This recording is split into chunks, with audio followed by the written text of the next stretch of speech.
कि लक्ष्मी जो है भगवान की पत्नी है, ठीक है। अब पत्नी को तुच्छ कहना समझदारी नहीं है, ये विचारधाराएं सही नहीं है। यदि तुच्छ कहा जाता है तो व्यक्ति को भगवान मान बैठा हो, अब उनसे क्या बात करें।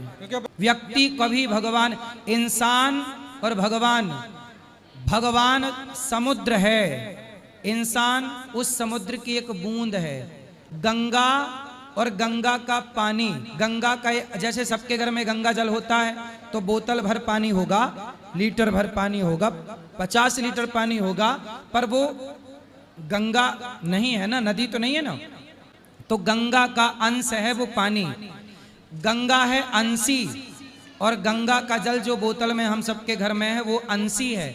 उसी तरह ईश्वर अंश जो बोतल में भरा है वो अंश है, जो बह रही है गंगा वो अंशी है। तो जो ईश्वर है वो अंशी है और हम सब उस परमात्मा के अंश हैं। अंशी हम जन्मा है, हम जन्मा है तो हम मरेंगे, पर ईश्वर अजन्मा है। ईश्वर कैसे है? अजन्मा। अजन्मा, तो अजन्मा से जन्मा की तुलना नहीं हो सकती।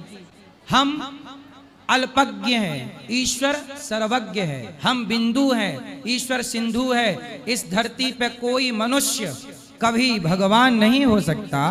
माता पिता ही भगवान है, ठीक। भगवान की पूजा ना करो, माता पिता की करो।